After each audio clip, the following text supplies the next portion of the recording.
46 বছর বয়সে এসে নিজের সব দোষ ত্রুটির কথা শুনে হতভম্ব হয়ে গেল তিথিয়া। চোখের পানি তার থেমে গিয়েছে। অনেক কষ্টে ভাইয়ের হাত ধরে উঠে দাঁড়ালো সে। কম্পিত কণ্ঠে বলল, আমায় বাড়ি নিয়ে চল তোরা। মাথাটা খুব ব্যথা করছে। আজ কারো ওপর আমার আর কোনো অভিযোগ নেই। সবাই সুখে থাকুক। স্ত্রীর এমন আচরণে বুক কেঁপে উঠল শামীমের। বাধা দিতে চেয়েও পারল না। সে যে স্বল্প সময়ের আনন্দের জন্য ফেসে গিয়েছে সম্পর্কের মারপ্যাচে। বাড়িতে গন্ডগোল বাড়ল। ইসহাক তবে শামীমের অরুষজাত সন্তান নয়, আবেদার আগের পক্ষের সন্তান। এত বড় সত্য এতকাল ধরে সকলের আড়ালে ছিল। তৈমুর তুরাগ বোনকে নিয়ে বেরিয়ে এলো সেখান থেকে। আর কিছু জানা শোনার ইচ্ছে তাদের নেই। রাতের আধার কেটে ধরণীতে আলো ফুটেছে। মালতী ফুপুর সাহায্যে অজু করে বিছানায় বসে ফজরের নামাজ আদায় করে কোরআন পাঠ করছেন শাহানা। উৎমি নামাজ শেষে নিচে নেমে চা বানিয়ে 1 কাপ চা মালতী ফুপুর হাতে ধরিয়ে দিয়ে বাকি 2 কাপ চা আর একটি পিরিচে করে কয়েকটি বিস্কুট নিয়ে শাশুড়ির ঘরে হাজির হলো। তারপর বিছানার একপাশে সেসব রেখে জানালার পর্দা সরিয়ে খুলে দিল দ্বার। শাহানা পড়া শেষে কোরআন শরীফটি পুত্রবধূর হাতে তুলে দিলেন। জিজ্ঞেস করলেন, শুনলাম তৈমু নাকি মাঝরাতে কোথাও বেরিয়েছে? শাশুড়ির হাত থেকে কোরআন শরীফটি নিয়ে নির্দিষ্ট স্থানে রেখে দিয়ে বিছানায় এসে বসল উৎমি। চায়ের কাপ হাতে নিয়ে মাথা নাড়িয়ে উত্তর দিল। হ্যাঁ। শাহানো একটি কাপ হাতে তুলে নিলেন। পুনরায় জিজ্ঞেস করলেন, কোথায় গেছে? যাওয়ার আগে স্ত্রীকে সঠিক কিছু বলে যায়নি তৈমুর। হঠাৎ করে একটা ফোন কল আসায় হুড়মুড়িয়ে বিছানা ছেড়ে উঠে চোখে চশমার গায়ে শার্ট জড়িয়ে মানিব্যাগ গাড়ির চাবি পকেটে ঢুকালো সে। উৎমি জিজ্ঞাসা করেছিল, কোথায় যাচ্ছেন? বাবু হঠাৎ করে ফোন করে যেতে বলল। আমি বের হচ্ছে, আপনি ঘুমান। মারুতি ফুপু না হয় দরজাটা লাগিয়ে দিবেন। আর হ্যাঁ, আম্মাকে আপাতত এই বিষয়ে জানানোর প্রয়োজন নেই, আমি সে জানাবো। শুধু এতটুকুই বলেই হন্তদন্ত হয়ে ঘরের আলো নিভিয়ে চলে গেল তৈমুর। তাই সত্যটা শাশুড়িকে জানালো না উৎমি, শুধু বলল, বলেনি কিছু, হঠাৎ করে একটা ফোন পেয়ে বেরিয়ে গেল আর চিন্তা করতে নিষেধ করলো। কথা শেষে চায়ের কাপে সে চুমুক বসালো। এ বিষয়ে আর তেমন কিছু বললেন না শাহানা। জানালার বাইরে দৃষ্টি স্থির করে চায়ের কাপে বিস্কুট ডুবিয়ে খেতে খেতে কান পেতে শুনতে লাগলেন পাখির কিচিরমিচির শব্দ। কিছু একটা ভেবে নীরবতা ভেঙে উদাস কণ্ঠে বললেন, গর্ভাবস্থায় 4 মাসের পা দিলেও তো বাচ্চা না হওয়া পর্যন্ত মেয়ে বাপের বাড়ি গিয়ে থাকে। তা তুমি কি ভাবলে ওইখানে যেতে চাও নাকি একেবারে 5 মাস পড়লেই যাবে? প্রশ্নটি শুনে কিছুক্ষণ চুপ রইল উৎমি। ব্যাপারটি তার মাথায় এখনো আসেনি, তাই ভাবার জন্য সময় নিল। বলল, শ্বশুর বাড়ি থাকতে বাপের বাড়ি যাব কেন? আমি চলে গেলে সংসারে কি হবে? সন্তর্পণে দীর্ঘশ্বাস ফেললেন শাহানা। কদিনের ব্যবধানে মেয়েটির প্রতি জন্মালো বিরূপ মনোভাব। বদলে গিয়েছে ওনার। পুত্রবধূকে যতটা খারাপ তিনি মনে করেছিলেন ততটা খারাপ সে নয়। নইলে বিয়ে করে বাড়িতে পা দেওয়ার পর থেকে যে শাশুড়ি তার সাথে দুটো ভালো কথা তো বলেনি কখনোই, বরং সুযোগ পেলেই দোষ ধরতে, অপমান করতে সদা ব্যস্ত থাকত, সেই শাশুড়ির এই অবস্থায় কিনা সে মন থেকে সেবা শুশ্রূষা করছে। শরীরে এমন অবস্থা নিয়েও নিয়ম করে সেই 2 তলা থেকে নেমে এসে নিজ হাতে রান্না করে সকাল রাতে খাবার খাওয়াচ্ছে। ভাবতেই ভীষণ অবাক লাগে শাহানার। এমনকি কলেজে গিয়েও যে মালতী ফুপুকে ফোন করে শাশুড়ির খবর নিতে উৎমি ভুলে না, তাও তিনি ভালো করেই জানেন। যেখানে নিজের আদরের কন্যা মায়ের এমন দুর্দিন দেখেও নিজের পিঠ বাঁচিয়ে বাহানা দিয়ে চলে গেল, সেখানে পরের ঘরের মেয়ের এতটুকু সেবা যত্নই তো অনেক। সন্তর্পণে দীর্ঘশ্বাস ফেলে শাহানা বললেন, তিতিরের সময় ও আবার আমার কাছেই ছিল। ও তিনটা বাচ্চা তো এই বাড়িতেই হয়েছে। কত আদর যত্নে যে রেখেছিলাম মেয়েটাকে। ওর বাবাকে দিয়ে এই বাজার ও বাজার ঘুরিয়ে খুঁজে খুঁজে কত রকমের ফল এনে আচার বানিয়ে খাইয়েছি। তার সাথে বাহারি পিঠার কথা তো বাদই দিলাম। বড় ভাইয়ের সময় আমি অনেক আচার বানিয়ে রেখেছিলাম। তবে ও সব আবদার করতে নিজের মায়ের কাছেই। তাই ওর মাও মাঝে মধ্যে মেয়ের জন্য এটা ওটা নিয়ে হাজির হয়ে যেতেন বাড়িতে। এমনি জোহান ওর নানা বাড়িতে হয়েছে। আমার অবশ্য শুরুতে এতে অনেক আপত্তি ছিল। ভেবেছিলাম বাড়ির প্রথম বাচ্চা এ বাড়িতে হবে, কিন্তু না, সে তো তার বাপের বাড়িতে গিয়েই থাকবে। তোমার শ্বশুর আবার অশান্তির ভয়ে সায় দিয়েছিলেন এতে, কিন্তু এখন আর সেই দিন নেই। এখন আমিও পঙ্গু হয়ে গেছি, চলাফেরাও তেমন করতে পারি না। সবকিছু তো তুমিই করো। তবে আর কদিন পেট আর একটু উঁচু হয়ে গেলে হাঁটাচলা করতে অনেক সমস্যা হবে। এর থেকে বাপের বাড়ি গেলেই ভালো হবে। ওখানে বাবা মা ভাই ভাবি আছে, সবাই সেবা যত্ন করতে পারবে। এদিকে না হয় মালতী সামলে নেবে। আল্লাহর ইশারা ছাড়া গাছের একটা পাতাও নড়ে না আম্মা, বুঝেছেন? এসব নিয়ে মন খারাপ করে লাভ নেই। আপনি না পারেন, আপনার ছেলে তো আছে নাকি? আমি কষ্ট করবো আর সে গায়ে হাওয়া লাগিয়ে ফ্রিতে বাপ হবে, এ তো সম্ভব নয়। তাকে ডেকে শিখিয়ে দেবেন কিভাবে বউ সেবা করতে হয়। শ্বশুরের মতো ঢ্যাঁড়স হলে আবার সমস্যা তো। মুহূর্তেই মুখভঙ্গি বদলে গেল শাহানার। মেয়েটির কাটকাট কথায় ভড়কে গেলেন। এসব আবার কেমন দাঁড়ার কথা। অন্য সময় হলে হয়তো এতে তিনি ভীষণ অসন্তুষ্ট হতেন, তবে এখন বেশ মজায় পেয়েছেন। তিথিয়াকে নিয়ে বাড়িতে ফিরে এসেছে দুই ভাই। অন্দরমহলে তা নিয়েই বসেছে ছোটখাটো বৈঠক। বাড়ির গুরুজন বলতে শুধু শাহানাই উপস্থিত আছেন সেখানে। চাচারা এ বিষয়ে এখনও অবগত নয়। বশিরউদ্দিনও আজ 3 দিন ধরে বাড়িতে নেই। মঈনুদ্দিন জোরপূর্বক কিছুদিনের জন্য বড় ভাইকে নিয়ে গিয়েছেন নিজেদের বাড়ি। জামাতার কাহিনী শুনে বাকরুদ্ধ হয়ে বসে রইলেন শাহানা। আকস্মিক বর্ণনাকৃত ঘটনার কিছুই যেন ওনার বিশ্বাস হচ্ছে না। এত বছর ধরে তিনি শামীমকে চেনেন, জানেন। নিজ স্ত্রী কন্যাদের যে চোখে হারাই সে কিনা এত বছর ধরে ধোঁকা দিয়ে গেল সবাইকে। অসহায় কণ্ঠে বললেন, জামাই এমন কেন করলো? কি অন্যায় ছিল আমার মেয়ের, নাতনিদের? আমার তো কিছুতেই এসব বিশ্বাস হচ্ছে না। এই বয়সে এসে আর কি কি দেখতে হবে আমায়? তিথিয়ার চোখে পানি নেই। বিমূঢ় দৃষ্টিতে মেঝের দিকে পলকহীন তাকিয়ে আছে সে। স্বামীর করা অভিযোগ এখনো ভেসে বেড়াচ্ছে তার শ্রবণালী জুড়ে। তুরাগের রাগ কমেনি। দাঁতে দাঁত চেপে মায়ের বিপরীতে বলল, ওই হারামজাদাকে আমি কিছুতেই শান্তিতে থাকতে দিব না আম্মা। একে তো এত যৌতুক দেওয়া হয়েছিল কি এই অকর্ম করার জন্য? ওকে আমি জেলের ভাত খাইয়ে ছাড়বো। বড় ছেলের কথার বিপরীতে দীর্ঘশ্বাস ফেললেন শাহানা। তাকে শান্ত করতে বললেন, মাথা গরম করিস না।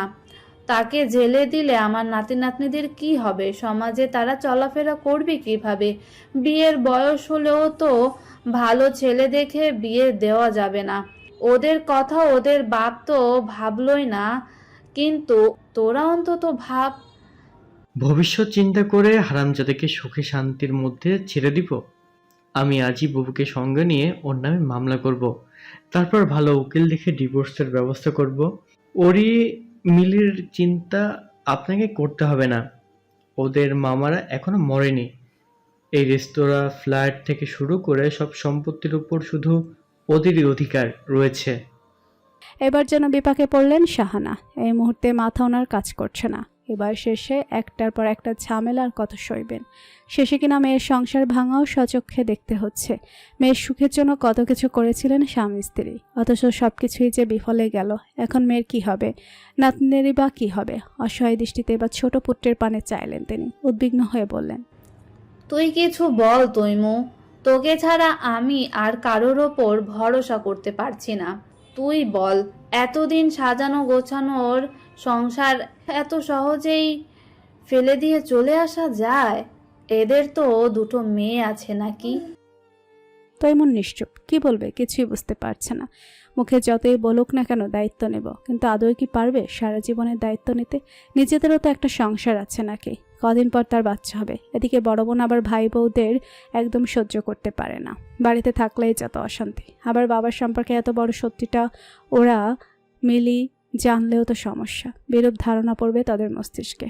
তাদের এই নীরবতায় সকলের মাঝখানে হঠাৎ করে গম্ভীর কণ্ঠে জেবা বলে উঠল, আমি মনে করি যা হওয়ার হয়ে গিয়েছে। এত বছর যেহেতু কোনো সমস্যা হয়নি, তাহলে এখন কেন হবে? এমন তো নয় যে দুলাভাই এক সংসারের জন্য আরেক সংসারের সব দায়িত্ব এড়িয়ে গেছেন। বরং সমানভাবেই তিনি 2 দিক মেনটেন করে চলেছেন। তার উপর দ্বিতীয় পক্ষের সন্তানরা শুনেছি আপার সন্তানের চেয়েও বয়সে বড়। তাহলে স্ত্রীর কথা শুনে বুড়ো যুগল কিঞ্চিত কুচকে নিল তুরাক। বাকি সবার দৃষ্টি এখন জেবার উপরেই নিবদ্ধ।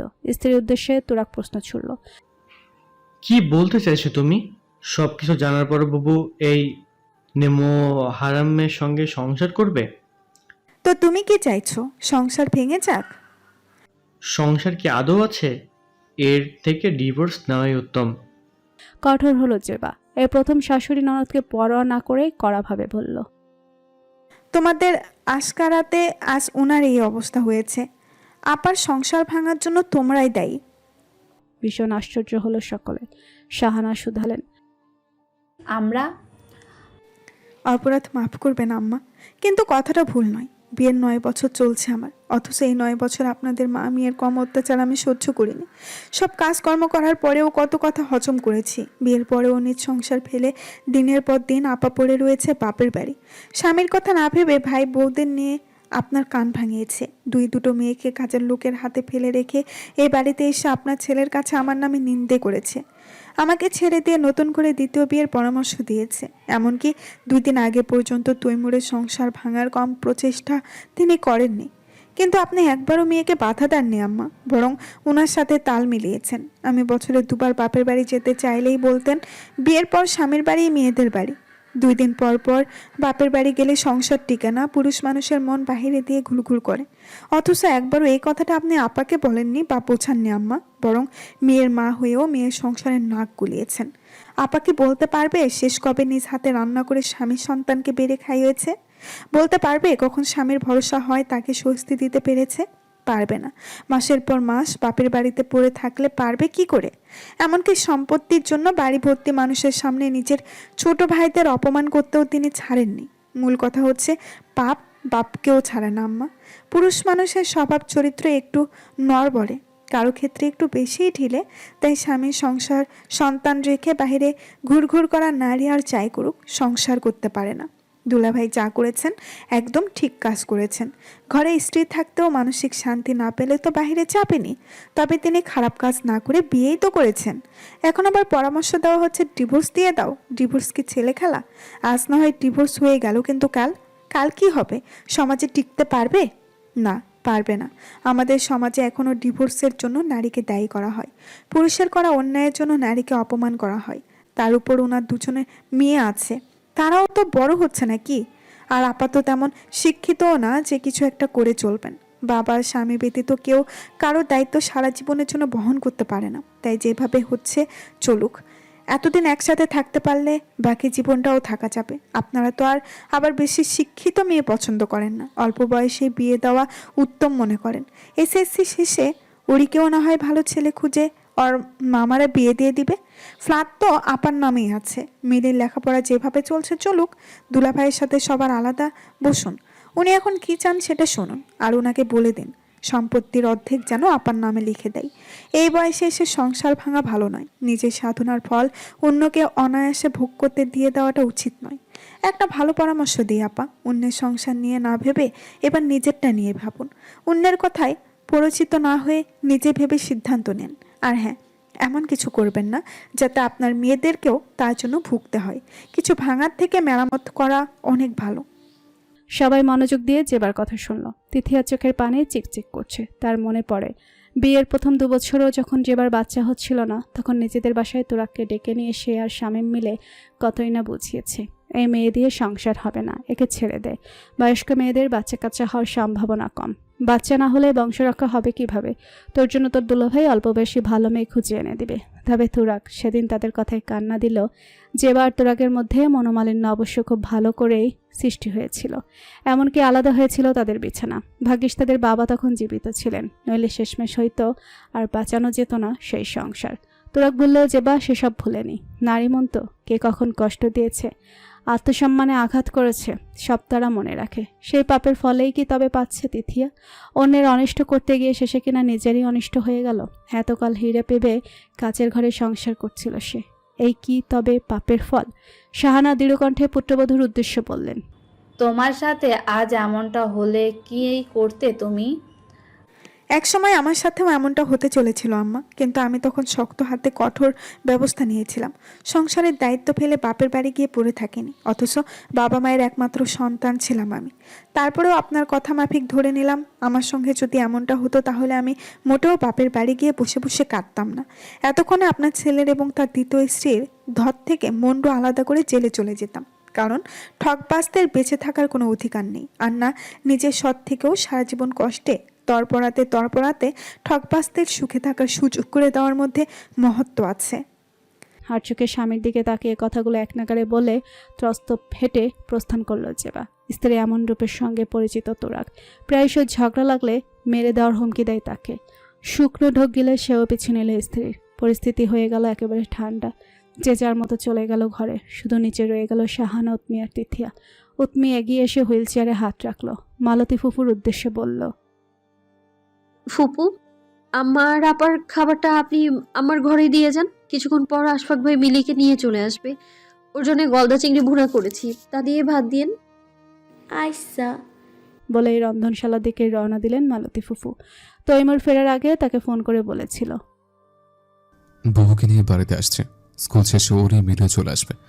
সেই অনুযায়ী রান্নাবান্না সারতেই বাড়িতে আগমন ঘটেছিল জেবার। দাদার বাড়ি এসেই দৌড়ঝাঁপ শুরু করে দিয়েছে জোহান। জেবা বিছানায় এসে বসলো কেবল। তোরাক দরজা পেরিয়ে ভেতর এসে থামলো, রাগ দেখিয়ে বলল, তুমি সবার সামনে কি সব বলে এলে? হ্যাঁ, আমায় খুন করবে? দুলাভাইয়ের মতো কাজ করলে করতাম, কিন্তু তুমি এখনই রেগে যাচ্ছ কেন? সত্যি সত্যিই কিছু করেছো নাকি? মুখ সামলে জবা ফুল, আমাদের বংশে এমন কাজ কেউ কখনো করেনি। না করলেই ভালো, দোয়া করি আল্লাহ সবসময় যেন তোমার মাথা ভর্তি এমন সুবুদ্ধি দিয়ে ভরিয়ে রাখেন। চুপসে গেল তোরাক।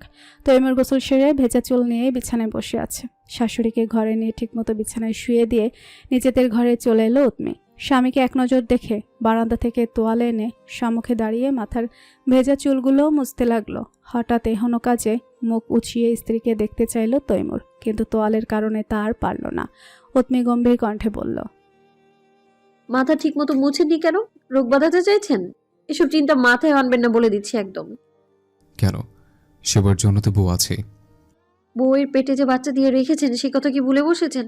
সেবা যত্ন করার দায়িত্ব এখন আপনার। আচ্ছা, থামলো উৎমি। কণ্ঠস্বরের বদল ঘটিয়ে বলল, আপনি আপাকে নিয়ে চিন্তায় আছেন তাই না? দীর্ঘশ্বাস ফেললো তৈমুর, প্রত্যুত্তর করল, হ্যাঁ। কি করবো কিছু বুঝতে পারছি না। এতগুলো বছর ধরে একজন মানুষ নিখুঁত অভিনয় কিভাবে করলো, কেউ ধরতেই পারলো না। দোলাভাই যে এমন করবে তা আমরা ভাবতেও পারিনি। একটা প্রবাদ বাক্য আছে না, অতি ভক্তি চোরের লক্ষণ। এই ভদ্রলোক হচ্ছে সেই চোর। শুরু থেকে একে আমার চরম অপছন্দ। সুযোগ পেলেই আমায় জড়িয়ে আপনাকে অপমান করতে ছাড়েনি সে। এমনকি বর্ষর সাথে জড়িয়ে কি সব নোংরা কথা বলে সম্পর্কে গিট্টু লাগাতে চেয়েছিল। খারাপ লোক একটা। দেখবেন কখনোই এর ভালো হবে না। কাউকে ঠকিয়ে কেউ সুখী হতে পারে না, কিন্তু আপার জন্য খুব খারাপ লাগছে। বেচারি যেমনই হোক স্বামীকে তো সত্যিই ভালোবাসতো। এ বিষয়ে আর কথা বাড়ালো না তৈমুর। নিচে ভাবি ভুল কিছু বলেনি। ডিভোর্স কোনো সমাধান নয়। যৌবনে এমন হলেও না হয় কিছু একটা করা যেত, কিন্তু এই মুহূর্তে আলাদা হওয়া সঠিক সিদ্ধান্ত নয়। গুরুজনদের নিয়ে পারিবারিকভাবে বৈঠকে বসে বোন ভাগ্নিদের ভবিষ্যৎ আগে সুরক্ষিত করতে হবে। স্বামীর চুল মুছে দিয়ে পুনরায় তোয়ালে নিয়ে বাইরে মেলে দিয়ে এলো উৎমি। জিজ্ঞেস করলো, নিচে গিয়ে খাবেন নাকি উপরে নিয়ে আসবো? আপনি খেয়েছেন? গোসলের আগে খেয়েছিলাম, আপাতত বিকেলের আগে আর খাচ্ছি না। তাহলে দরজা আটকে দিয়ে কাছে আসুন। কেন? খুব মাথা ব্যথা করছে, এই মুহূর্তে না ঘুমানোর শান্তি নেই। আসুন। আমার একদম ঘুম পাচ্ছে না। আপনি ঘুমান, আমি মাথা টিপে দিচ্ছি। লাগবে না, যেটা বলছে সেটা করুন। না ঘুমানো নেই, কিন্তু শুয়ে থাকবেন। এই অসময়ে দরজা আটকে শুয়ে থাকলে সবাই কি মনে করবে?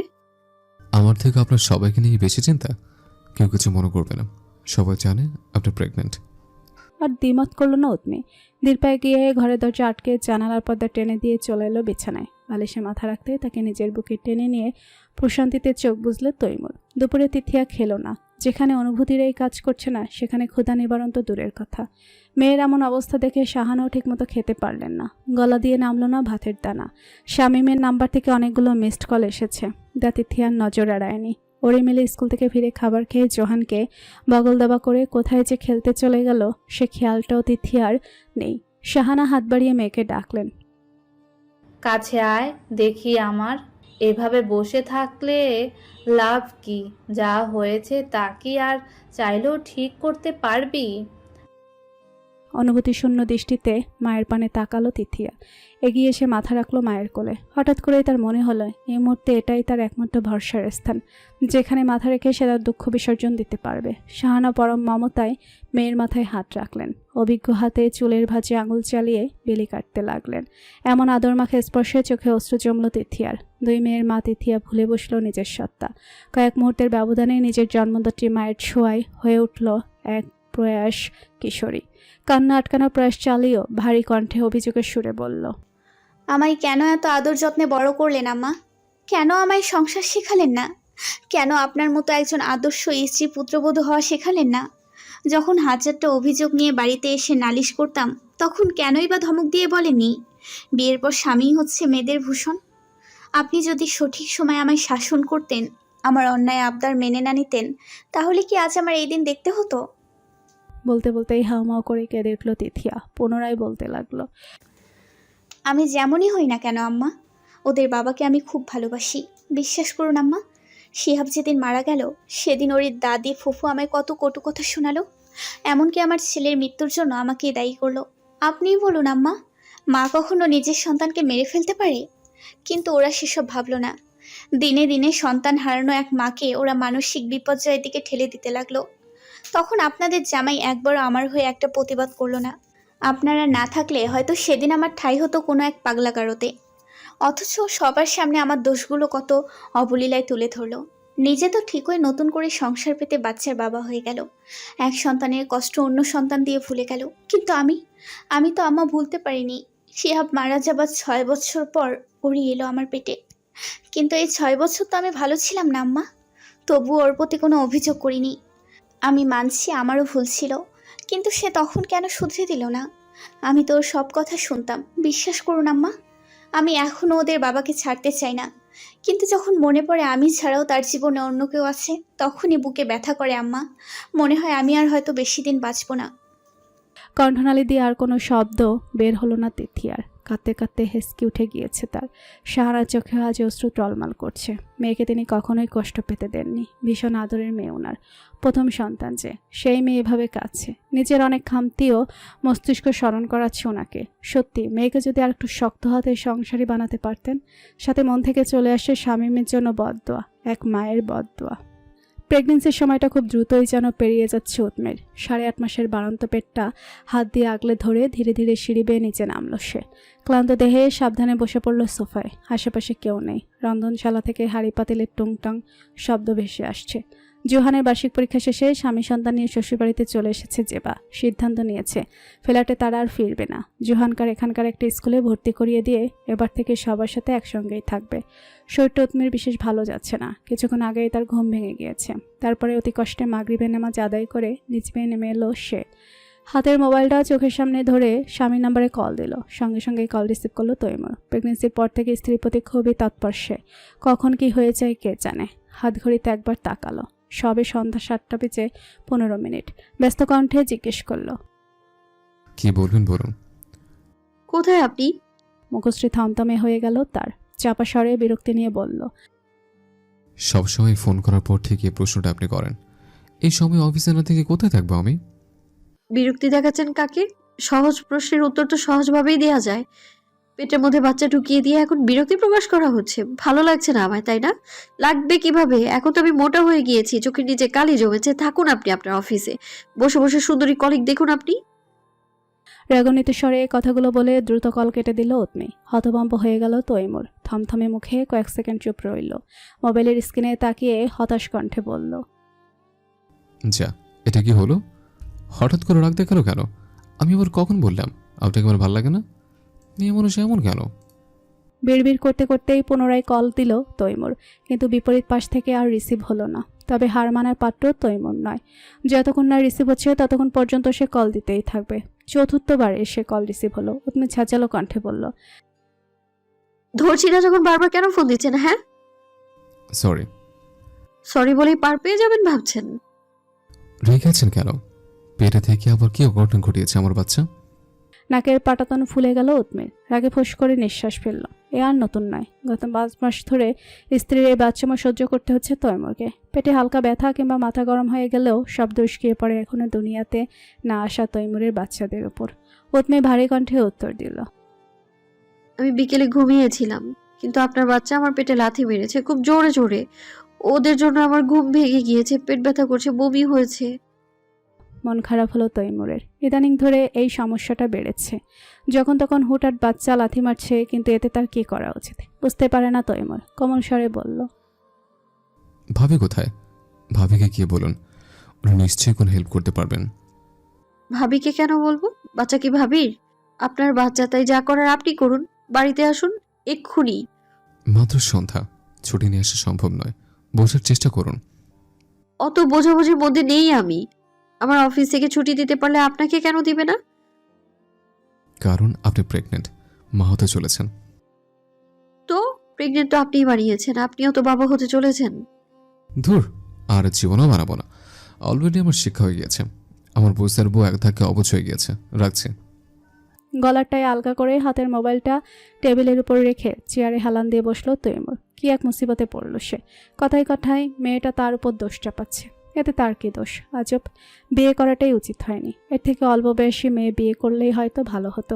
কিছু বললেই দুগালে দুটো দিয়ে থামিয়ে দেওয়া যেত, কিন্তু একে তো একটা ধমকও পর্যন্ত দেওয়া যায় না। উল্টো সেই তৈমুরকে ধমক দিয়ে বসিয়ে রাখে। দীর্ঘশ্বাস ফেলল তৈমুর। এসব মনেও আনা যাবে না। বউ নামক প্রাণী জেনে গেলে আবার সমস্যা। অত্মির রাগ হলো, তার সাথে হলো অভিমান, স্বামীর উপর ভীষণ অভিমান। কিন্তু মেয়েটি তো এমন ছিল না কখনো। কারো উপর সহজে তার অভিমান জন্মাতো না। কে কি করলো তাতে কিছু যায় আসতো না। অথচ মাতৃত্ব জেগে ওঠার পর থেকেই কত বদলে গেল সে। বদল হলো তার মনোভাব। মনটা বড্ড বেয়াদব। হুটহাট নিজের অজান্তেই অভিমান করে বসে। শাহানার ঘরে প্রবেশ করলো সে। নিজের ঘরের পর এই ঘরটি বাড়ির মধ্যে এখন স্বস্তির জায়গা তার। শাহানা চোখ বন্ধ করে শুয়ে আছেন। অত্মি এসে বিছানায় বসলো, ডাকলো। ঘুমিয়েছেন আম্মা? পুত্রবধূর কণ্ঠস্বরে চোখ মেলে তাকালেন শাহানা। সময় নিয়ে উঠে বসলেন। না, এমনিতেই শুয়েছিলাম। কখন এলে? এখুনি। এভাবে দৌড়ঝাঁপ করতে নিষেধ করেছিলাম না তোমায়? বারবার সিঁড়িতে ওঠানামা করো। যদি আমার মতো অবস্থা হয়ে যায়? হবে না কিছু। মেয়েটিকে ভালো করে পর্যবেক্ষণ করলেন তিনি, শুধালেন। মন খারাপ? আখি পল্লব ভারী হয়ে উঠল উৎমের। কান্নাজড়িত কণ্ঠে বলল। ওরা আবার আমার পেটে জোরে জোরে লাথি মেরেছে। এদিকে এসো দেখি। নিজের কাছে তাকে ডাকলেন শাহানা। উৎমি এগিয়ে গিয়ে বসল। পোশাকের উপর দিয়েই পুত্রবধূর উঁচু পেটে হাত বুলিয়ে দোয়া দুরুদ পাঠ করে বেশ কয়েকবার ফু দিলেন শাহানা। টেবিলের ওপর থেকে পানির বোতল হাতে ধরিয়ে দিয়ে বললেন। এই সময় এমনটা হয়, গর্ভের জায়গা কম, বাচ্চা বড় হচ্ছে, তাই নড়াচড়া করতে গেলে লাথি লাগে। এই তো আর কটা দিন, একটু সহ্য করো। নাও পানি খাও। বাধ্য মেয়ের মতো পানি পান করল উৎমি। জেবে এলো নাস্তা নিয়ে। ইদানিং শাশুড়ির ভালো আচরণে ভীষণ আশ্চর্য মেয়েটা। অফিস থেকে বাড়ি ফিরে বিছানায় বসে একটি ফাইলে কাগজপত্র গোছাচ্ছে উৎস। রিনি তার স্বামীকে ডাকতে ঘরে এলো। রায়হান কবির এশার নামাজ আদায় করেই খেয়ে ওঠেন। এখন কেয়া বেগমও প্রায় সময় স্বামীকে সঙ্গ দিতে ওনার সাথে বসে পড়েন খেতে। তবে রিনি তা খায় না। শ্বশুর শাশুড়ি আর মেয়েকে খাইয়ে স্বামীর জন্য খাবার নিয়ে অপেক্ষায় বসে থাকে। স্বামীর উদ্দেশ্যে প্রশ্ন ছুড়ল সে। এসব কিসের কাগজপত্র? এক পলক স্ত্রী পানে তাকিয়ে আবারও কাজে ব্যস্ত হয়ে গেল উৎস। উত্তর দিল। উষার কেসের কাগজপত্র। কাল হাজিরা না? তোমার কি মনে হয় জিততে পারবে? এতগুলো দিন পেরিয়ে গেল, অথচ সব প্রমাণ সামনে থাকার পরেও প্রশাসন কিছু করছে না। ওদিকে ওরা কিন্তু ঠিকই জামিনে খোলা আকাশের নিচে ঘুরে বেড়াচ্ছে। অপরাধীদের মধ্যকার একজনের চাচা হচ্ছে মেয়র, তার ওপর এটা বাংলাদেশ, বুঝাই তো? তবে আমি নিশ্চিত আমরাই জিতবো, কারণ ভরসা তো আল্লাহর উপর করেছি। ঘোলাটে দৃষ্টিতে আনমনে তাকিয়ে কিছু ভাবতে থাকে রিনিতা। দীর্ঘশ্বাস ফেলে বিড়বিড় করে বলে। হে আল্লাহ, অপরাধীরা যেন শাস্তি পায়, ভয়ঙ্কর শাস্তি। টনি কোথায়? বাবা মায়ের ঘরে, বাবার কাছে গল্প শুনতে শুনতে ওখানেই ঘুমিয়ে পড়েছে। বাবা মা খেয়েছে? হ্যাঁ, তুমিও এখন খেতে এসো। খাওয়া শেষে এসব না হয় গোছগাছ করো। তুমি যাও, আমি আসছি আর 5 মিনিট। বিপরীতে আর কিছু বলল না রিনিতা। দোলনায় ঘুমিয়ে থাকা রিক্তকে একবার দেখে নীরবে প্রস্থান করলো। আজও বাড়ি ফিরতে দেরি হলো তৈমুরের। ভীতু মনে ঘরের ভেতরে প্রবেশ করতেই চমকালো। আশেপাশে কোথাও তার আকাঙ্ক্ষিত স্ত্রীর অস্তিত্ব পর্যন্ত নেই। বুড়ো যুগল কুচকে গেল তৈমুরের। সেই সন্ধ্যায় ফোন করে তাকে বাড়ি ফেরার কথা জানিয়েছিল উৎমি, কিন্তু কাজের চাপ আর রাস্তায় জ্যামের কারণে ফিরতে দেরি হয়েছে তার।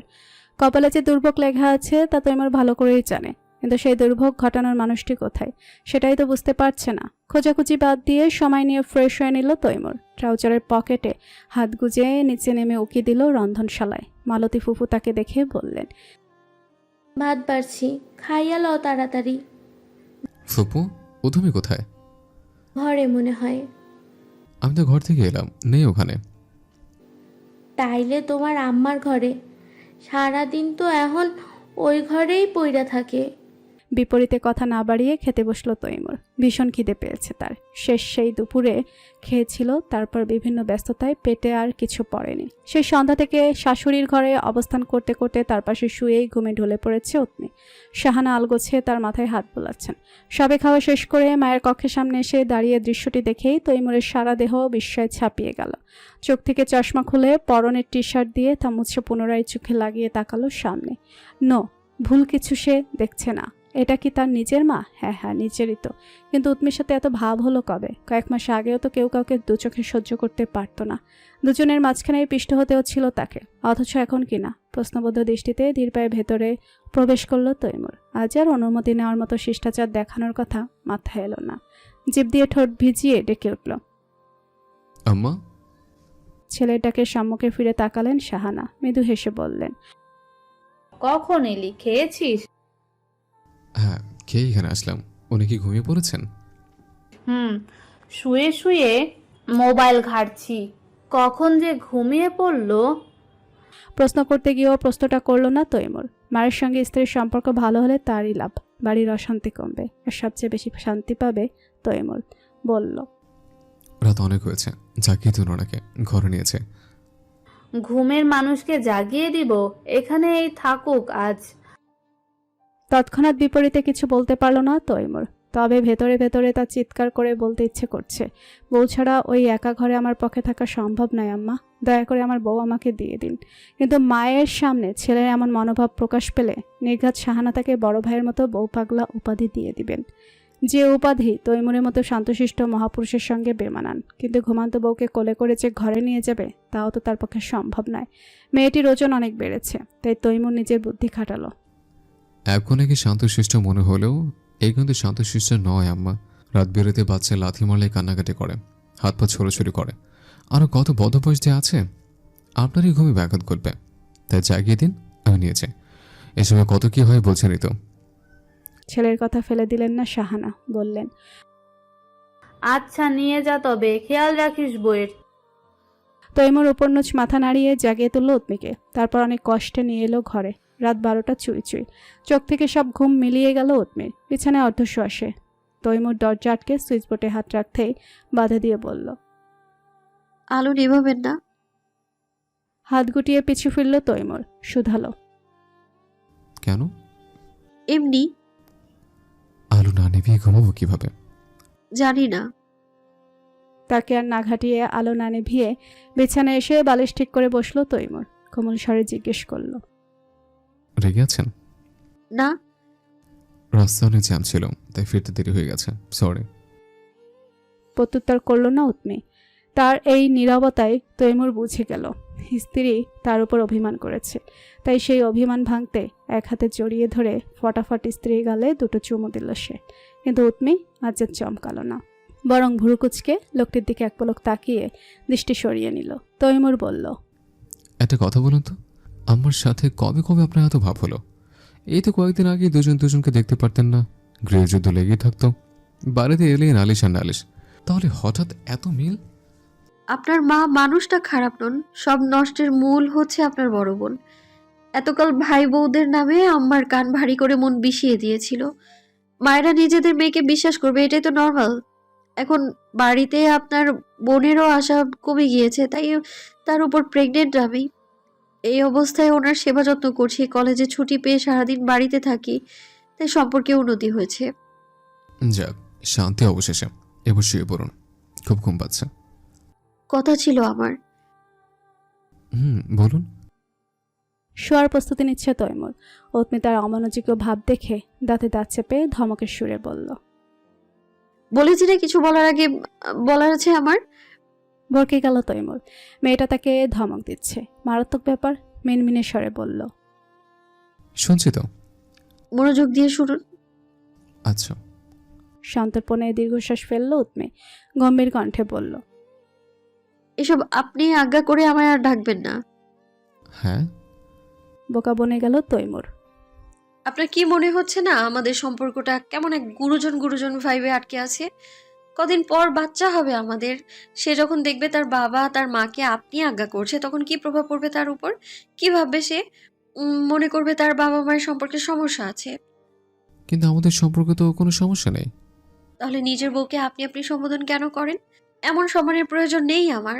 সেদিন হসপিটালে চেক আপ করতে গিয়ে আপনি আমায় আপনি বলে সম্বোধন করলেন, তখনই ডক্টর কেমন সন্দেহ ভরা দৃষ্টিতে আমার দিকে তাকিয়েছিলেন। এমনকি সিরিয়ালে বসে থাকতে এক মহিলা তো জিজ্ঞেসই করে বসলেন, উনি কি আপনার দেবর? কি লজ্জার ব্যাপার! স্বামীকে দেবর বানিয়ে দিল, সব দোষ আপনার। কই, সেদিন তো বললেন না? তাছাড়া মানুষের ভাবনা দিয়ে কি আসে যায়? আপনার না গেলেও আমার যায় আসে। এসব দেবর ভাবে সম্পর্কে আমি থাকতে পারবো না। আশ্চর্য। কড়া দৃষ্টিতে স্বামীর পানে তাকালো উৎমি। তৈমুর ভড়কে গেল, বোকা হেসে বলল, আপনি তো আমায় আপনি করে সম্বোধন করে কথা বলেন। আমি আর আপনি এক হলাম? আমি নারী আর আপনি পুরুষ। আমি পেটে বাচ্চা নিয়ে ঘুরছি আর আপনি আমার পেটে বাচ্চা দিয়ে আয়েশ করছেন। তাহলে আমার সাথে আপনার কি জোড়া? বাচ্চার চাচা যদি হতে না চান তাহলে গুরুজনের মতো ট্রিট করবেন না, একদম বলে দিলাম। এতদিন ধরে রাখছি, এখন হঠাৎ আপনাকে তুমি করে কিভাবে ডাকে? আর একবার আপনি বললে না, আমি বাপের বাড়ি চলে যাব বলে দিলাম। বাচ্চার মুখ দেখতে দেব না আপনাকে। ও তুমি? বড় হলে চাচা ডাক শেখাবো। মুখশ্রী মলিন হয়ে গেল তৈমুরের। এ মেয়েকে মোটেও বিশ্বাস নেই, বলেছে যেহেতু করেই ছাড়বে। উৎমি তার হাবভাব দেখে বলল, অন্য জায়গায় কিছু চলছে নাকি? নইলে বউকে তুমি বলতে তো এত ভাবার কথা নয়। আস্তাগফিরুল্লাহ, এসব মুখে আনাও পাপ। তাহলে বলা শুরু করুন। বউ বউ ফিল নিতে ইচ্ছে করছে আমার। এতদিন তবে কি ফিল করলেন? পুনরায় উৎমি চোখ রাঙিয়ে তাকাতেই আমতা আমতা করল তৈমুর। না মানে, এতদিন কি ফিল করলে তুমি? চিকচিক করে উঠল উৎমির মুখশ্রী। স্বামীর বাহু জড়িয়ে ধরে সেখানে গাল ঘষে বলল, এই তো এবার ঠিক আছে। বাচ্চাকে প্রথমে বাবা ডাকটাই শিখাবো। অথচ নিজে ঠিক আপনি আপনি করছো। আমি আপনি আপনিই বলবো, অত তুমি তুমি করে ফর্মালিটি পালন করতে পারবো না আমি। আর চোখে তার পানে তাকিয়ে রইল তৈমুর। আজ ফজরের নামাজ ঘরেই আদায় করে নিল তৈমুর। ভোরের আলো ফুটতেই চা বানিয়ে মালতী ফুফুকে দিয়ে সবাইকে ডাকতে পাঠালো জেবা। তৈমুর নিচে নেমে সর্বপ্রথম মায়ের খবরাখবর নিয়ে এসে বসলো অন্দরমহলের সোফায়। গতকাল সকালে বড় ভাইয়ের সাথে সাক্ষাৎ হয়েছিল তার। এরপর সারাদিনেও আজ বিভিন্ন ব্যস্ততায় দেখা হয়নি তাদের। চা খেতে খেতে দুজনের মধ্যে কথা চলছে। তখনই হন্তদন্ত হয়ে ছুটে এসে দোতলা সিঁড়ির কাছে নামলেন মালতী ফুফু। চিৎকার করে বিচলিত কণ্ঠে বললেন, তৈমুর বাবা, তোমার বউয়ের পিস উঠছে, তাড়াতাড়ি আহো। ওনার কথায় চায়ের কাপ ধরা হাতটি থেমে গেল তৈমুরের। উপরে তাকিয়ে বলল, আমি তো ঠিকই দেখে এলাম, এর মধ্যে আবার কি হয়ে গেল? বলতে বলতেই চায়ের কাপ সেন্টার টেবিলের উপরে রেখে ছুটে ঘরে চলে এলো তৈমুর। প্রচণ্ড ব্যথায় হঠাৎ করে ঘুম ভেঙে গিয়েছিল উৎমির। অতি কষ্টে ফ্রেশ হয়ে বাথরুম থেকে বেরোতেই আর জন্য সামনে কদম পেলার শক্তিটুকুও পেল না দেহে। পেট চেপে ওখানেই বসে পড়ল। চোখ দিয়ে সে অন্ধকার দেখছে। প্রচণ্ড ব্যথায় শুরু হয়ে গিয়েছে রক্তপাত। তৈমুর দৌড়ে এসে স্ত্রীকে আগলে ধরল। মাথাটা বুকে ঠেকিয়ে হাত ঢলতে ঢলতে উদ্বিগ্ন চিন্তিত কণ্ঠে শুধালো, রক্ত কেন এখানে? কি হচ্ছে তুমি? উৎমি শুনল কি না কে জানে। মারাত্মক যন্ত্রণা নিয়েই কাঁদতে কাঁদতে ভাঙা ভাঙা বাক্যে বলল, খুব ব্যথা করছে, মনে হচ্ছে মরে যাব আমি। তার পিছু পিছু জেবা তুরাগেশ দরজার কাছে থেমেছে। জায়ের এমন অবস্থা দেখে কিছু একটা আঁচ করলো জেবা। বলে উঠল, এখনও তো ডেলিভারির সময় হয়নি, তাহলে হঠাৎ করে এই অবস্থা হলো কিভাবে? তৈমুর গুরুত্ব দিল না সেসব কথায়। স্ত্রীকে নিজের সাথে শক্ত করে জড়িয়ে রেখে ভাইয়ের উদ্দেশ্যে বলল, এখানে এখন দাঁড়িয়ে আছো কেন? অ্যাম্বুলেন্সে কল দাও, ওকে হাসপাতালে নিয়ে যেতে হবে। কি করবে বুঝতে পারছিল না তুরাগ। ভাইয়ার কথায় মস্তিষ্ক সজাগ হয়ে উঠল তার। যেতে যেতে স্ত্রীর উদ্দেশ্যে বলে গেল, ওকে বলো উৎমিকে নিয়ে নিচে আসতে। এত সকালে অ্যাম্বুলেন্স পাওয়া যাবে কি না কে জানে, আমি গাড়ি বের করছি। বাইরে গা ঝলসানো রোদ, নীলাম্বরে নেই শুভ্র মেঘের ছাউনি। তবু অন্য দিনের তুলনায় আজকের দিনটি অদ্ভুত সুন্দর। ওটিতে উৎমির অপারেশন চলছে। করিডোরে স্ত্রী বাচ্চার জন্য অপেক্ষারত তৈমুরের অবস্থা ভীষণ নাজেহাল। চিন্তায় চিন্তায় অস্থির হয়ে পড়েছে সে। প্রেশার ক্রমশ বাড়ছে। তুরাগ পাশে বসে ছোট ভাইয়ের কাঁধে হাত রেখে সান্ত্বনা দিচ্ছে। আহা, একটু শান্ত হয়ে বসো।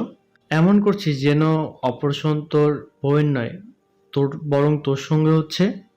সেসব কথা তৈমুরের শ্রবণালী পর্যন্ত পৌঁছালেও মস্তিষ্কে তেমন ছাপ ফেলতে পারল না। চোখের সামনে ব্যথায় কাতর স্ত্রীকে দেখে শরীর তার এখনও কাঁপছে।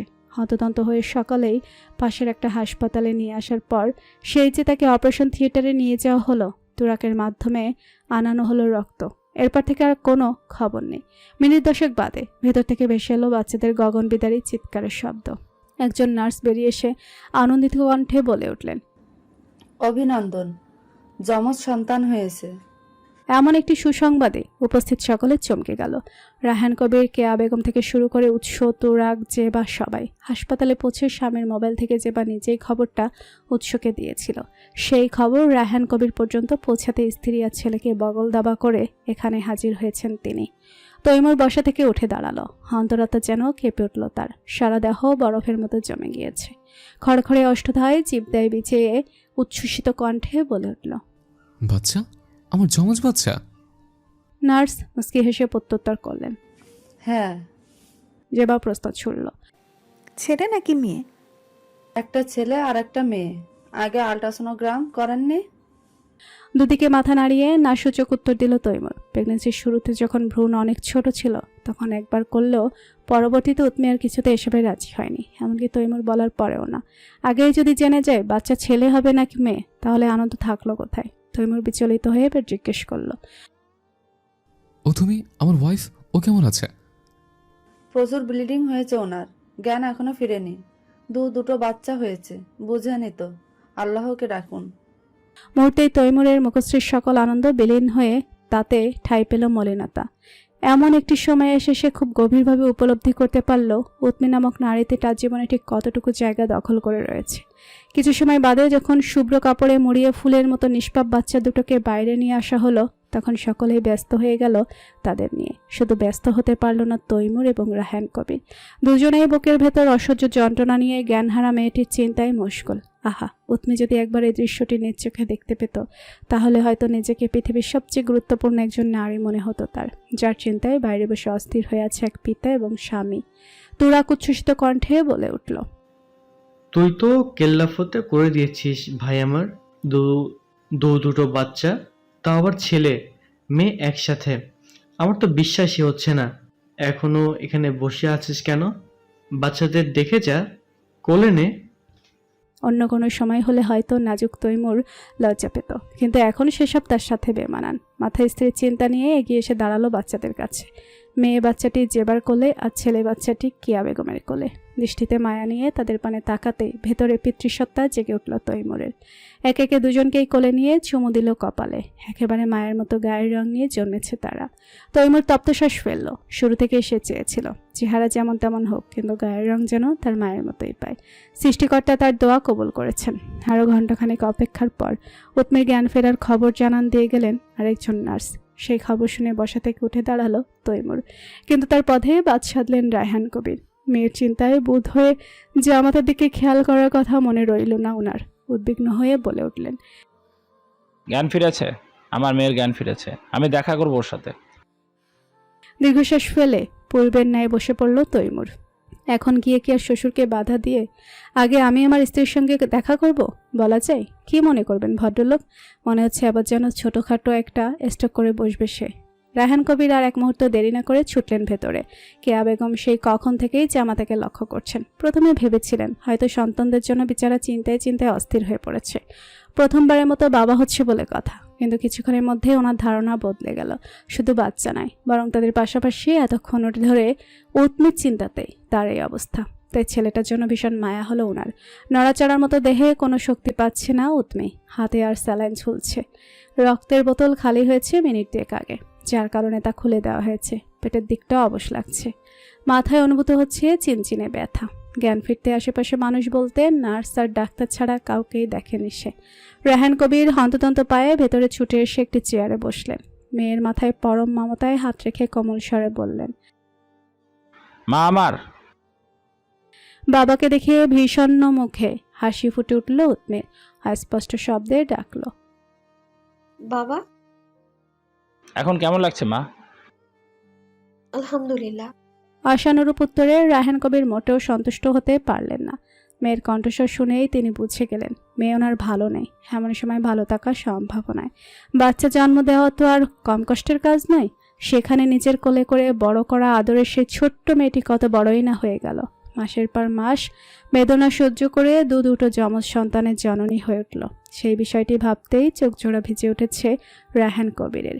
নীরবে মেয়ের মাথায় হাত বোলাতে লাগলেন। উৎমি শুধালো, আমার বাচ্চা কোথায় বাবা? একবার কানে এসেছিল ছেলে হয়েছে, তারপর আর কিছু মনে নেই আমার। যমজ বাচ্চা হয়েছে মা, একজন ছেলে আর একজন মেয়ে। চমকে গেল উৎমি।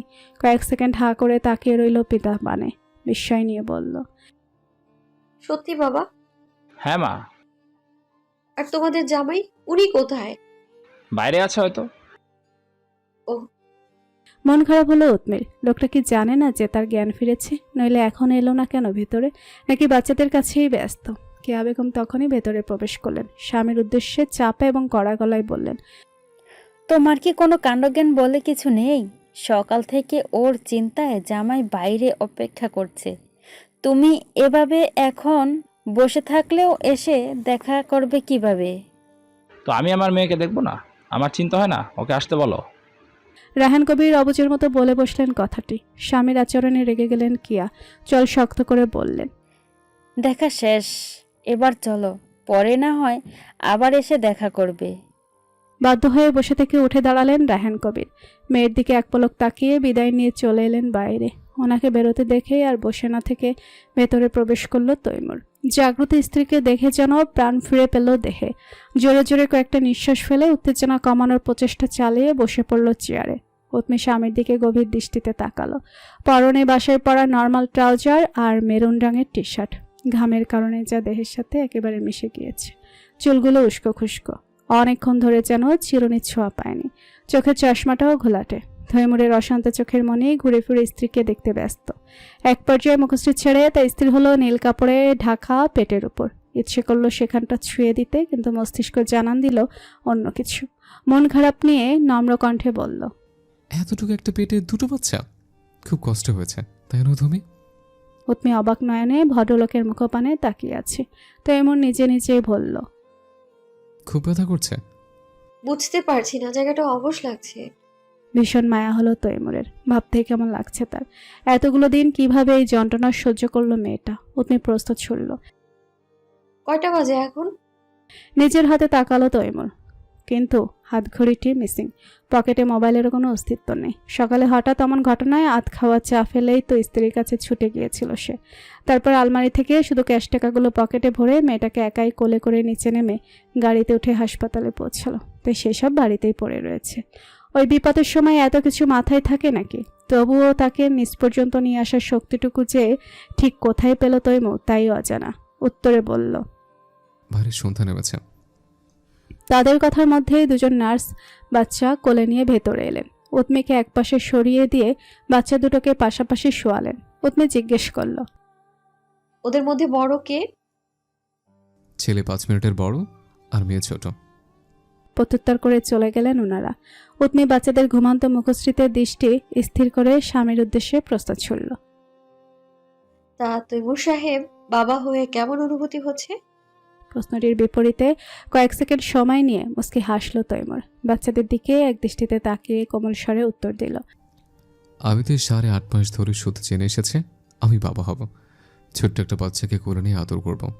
কিন্তু আমার ভাবনার থেকে আল্লাহ আমায় এত বড় দুটো উপহার দিয়ে দিলেন, একসঙ্গে 2 জন ছেলে মেয়ে।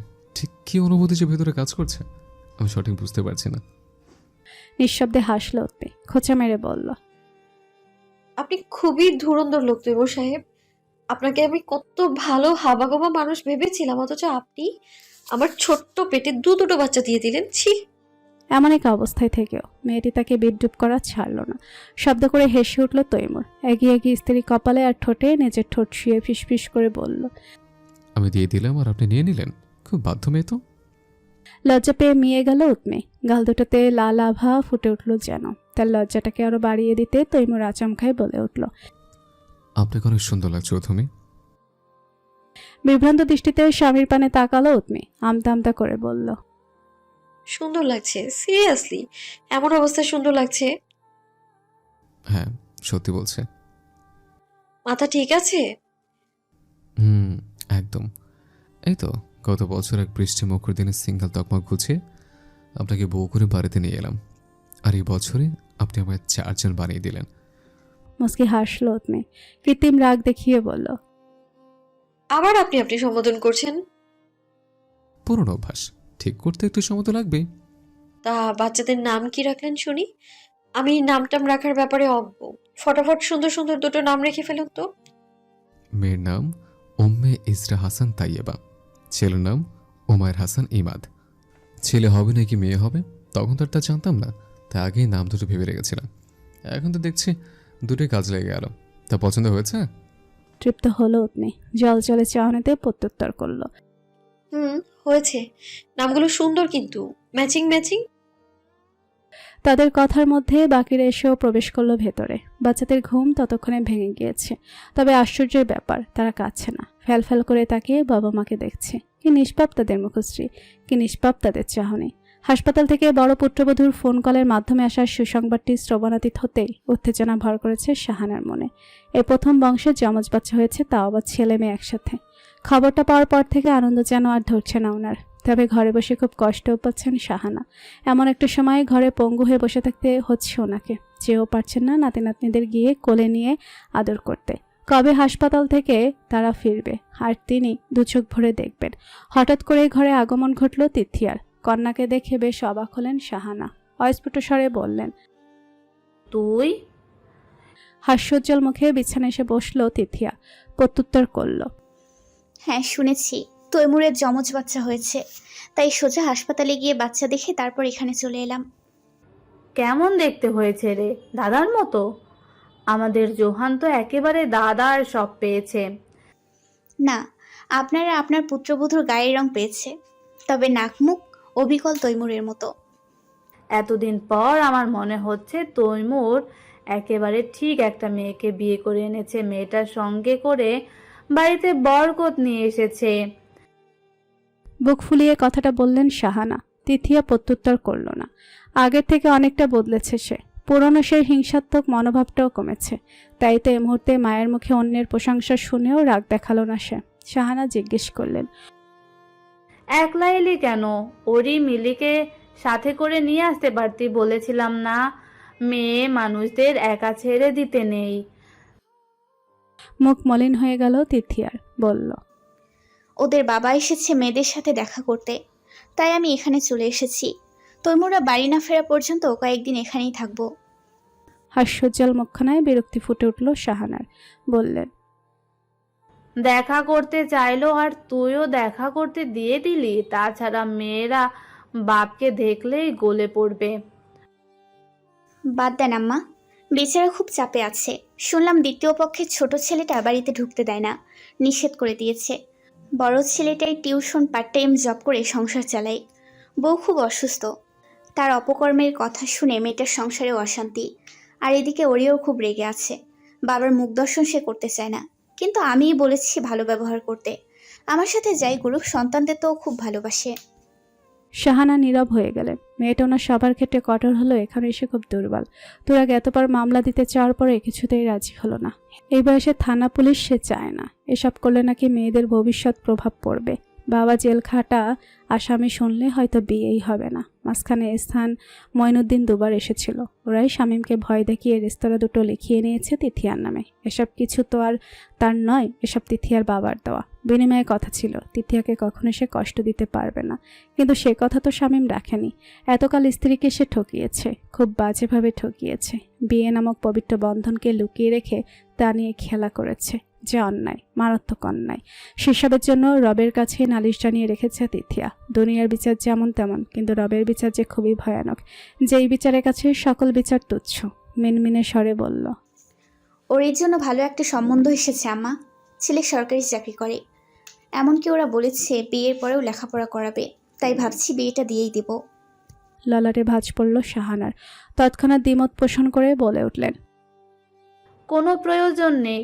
বাড়িতে মেয়ে থাকলে বিয়ের সম্বন্ধ আসতেই থাকবে, কিন্তু বিয়ের পর যে লেখাপড়া হবে তার কোনো নিশ্চয়তা নেই। তাই মেয়েকে লেখাপড়া করাও। লেখাপড়া তো বরাবরই খুব ভালো। এ কথা আপনি বলছেন আম্মা? হ্যাঁ বলছি, তোর অবস্থা দেখে আমার শিক্ষা হয়েছে। এবার আর কোনো ভুল আমি করব না। আমি চাই আমার নাতনিরা অনেক লেখাপড়া করুক, ছোট বউয়ের মতো আগে নিজের পায়ে দাঁড়াক, যাতে ভবিষ্যতে কারোর ওপর নির্ভরশীল হতে না হয়। অন্যায়ের প্রতিবাদ করার বদলে ভবিষ্যতে চিন্তা করে নীরব থাকতে হয়। মায়ের কথায় ভীষণ আশ্চর্য হলো তিথিয়া। গধূলির শেষ লগ্নে ফুলকুঞ্জ বাড়িটির মূল ফটকে এসে থামল চিরচেনা নীল রঙের গাড়িটি। মিনিট দুয়েক সময় অতিক্রম করে বাচ্চা সমেত গাড়ি থেকে নেমে দাঁড়ালো তৈমুর। পার্শ্বদ্বার খুলে দিতেই অতি সাবধানে উৎমিও নামলো। তারপরে তোয়ালেতে মোড়ানো ছোট্ট উমায়ের তখন মায়ের কোলে নিশ্চিন্তে ঘুমাচ্ছে। দোতলার বারান্দা থেকে চাচা চাচিকে গেটের সম্মুখে দেখতে পেয়ে ছোট্ট জোহানের আনন্দ যেন আর ধরছে না। দৌড়ে এসে বাড়ি শুদ্ধ মানুষকে সে আগমনী সংবাদ জানিয়ে ছুটল সে দাদির ঘরে। উৎমিকে নিয়ে যে আজই তৈমুর বাড়ি ফিরবে তা কারো অজানা নয়। তাই তো সুসংবাদটি পাওয়া মাত্র তাদেরকে বরণ করে নিতে দরজার সামনে এসে হাজির হলো জেবা, করবী, মালতী ফুফু সহ বাড়ির বাকি নারী সদস্যরা। শাহানার ফোন কল পেয়ে গতকাল রাতেই পুরো পরিবার সহ ফুলকুঞ্জে এসে উপস্থিত হয়েছিলেন মঈনুদ্দিন। আলাদা থাকলে এবারই আর বাড়ির মানুষদের জন্য টান ওনাদের কম নয়। একই বংশের লোক বলে কথা। সদর দরজা পেরিয়ে ভেতরে প্রবেশ করতেই ডালা থেকে তাদের দিকে ফুলের পাপড়ি ছুড়ল জেবা। আনন্দিত কণ্ঠে বলে উঠল, ফুলকুঞ্জে নতুন সদস্যদের আগমন, ফুলকুঞ্জে নতুন সদস্যদের স্বাগতম, সাথে তাদের বাবা মাকেও। আকস্মিক ঘটনায় চমকে গেল উৎমি। উপস্থিত সকলকে দেখে অধরে চমকের রেশ বিলীন হয়ে ঠাঁই পেল মিষ্টি হাসি। আজ 1 সপ্তাহ পর বাড়িতে ফিরে সারা দেহে প্রশান্তি বয়ে গেল তার। বুক ভরে শ্বাস নিয়ে হাস্যোজ্জ্বল মুখে সবার সঙ্গে কুশলাদি বিনিময় করে স্বামীর সাথে চলল শাশুড়ির ঘরের উদ্দেশ্যে। হাসপাতাল থেকে পুত্রবধূর ফেরার সংবাদ পাওয়ার পর থেকে ওদের আগ্রহ নিয়ে বিছানায় বসেছিলেন শাহানা। তাদের দেখে ভেতরে বহমান উত্তেজনা কমল ওনার। হাস্যোজ্জ্বল মুখে উদ্বেগ প্রকাশ করে বলে উঠলেন, ওখানে দাঁড়িয়ে আছো কেন? এদিকে এসো। আমার তো আরো তর সইছে না। তৈমুর সর্বপ্রথম এগিয়ে এসে মায়ের কোলে তুলে দিল নিজের মেয়েকে। শাহানা গভীর দৃষ্টিতে নাতনির মুখপানে কিছুক্ষণ তাকিয়ে থেকে কপালে বসালেন গাঢ় চুম্বন। গাড়ির ঝাঁকুনিতে উমায়ারের মতো তায়েবাও এতক্ষণ গভীর ঘুমে আচ্ছন্ন ছিল বাবার কোলে। তবে দাদির ছোঁয়া পেতেই তার পাতলা মুখটা চট করে ভেঙে গেল। কিছুক্ষণ ফ্যালফ্যাল নয়নে অপরিচিত মুখপানে তাকিয়ে থেকে আচমকাই গগন কাঁপিয়ে চিৎকার দিয়ে কেঁদে উঠল সে।